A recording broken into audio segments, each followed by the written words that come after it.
আপনারা আমাকে ভালোবেসে পাশে থাকুন। তো গান যেমনই হোক, ভালো না লাগলে একটু সঙ্গত দেবেন, এইটুকুই আমি আশা করি। আমি দেখতে পেয়েছি মিঠু বোন এসেছে, কোথায় যে চলে গেল জানি না। আমি দেখতে পেয়েছি সত্যেন দাদা এসেছে। জয় নিতাই দাদা ভাই, হরে কৃষ্ণ দাদা ভাই, কেমন আছো বলো? সকালবেলা দাদা ভাই এসেছিলেন, তা আমি এখন বিকেলবেলা করেই আমাকে এলবি করতে হবে। সন্ধ্যা ভর্তক লাইভ করবো ওই 5:30 পৌনে 6টা পর্যন্ত। এটাই এখন আমার ভালো হবে, কারণ রাত্রেবেলা যা প্রবলেম না, উফ, সেই ছেলের অত্যাচার। হরি বল হরি বল হরি বল। হরে কৃষ্ণ দাদা ভাই, অনেক ভালোবাসা দাদা ভাই তোমাকে। কারণ প্রত্যেক দিন এখন আমি দাদা ভাইকে পাবো, আমি বুঝতে পেরেছি।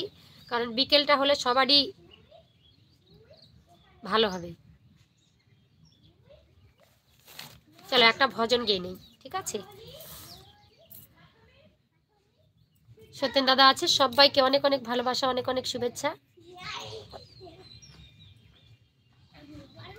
এটা গান করেই কৃষ্ণ কথায় চলে যাব। ছোট ছোট টিপসের গল্প নিয়ে আমরা আজকে আধ্যাত্মিক চেতনার কিছু কিছু গল্প করব, তাহলে ভালো লাগবে।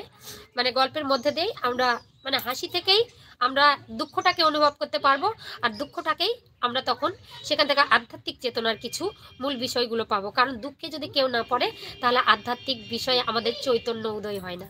যার জন্যে আমরা এই যে সুখের সংসার, এখানে হাসি, তারপরে আমাদের দুঃখ আসে, তারপরে আমাদের চৈতন্য উদয় হয়। তো এইসব কথাগুলোই আলোচনা হবে। জয় নিতাই সুভাই ভাই, হ্যাঁ ঠিক আছি, বলো একদম। জয় নিতাই, চলো।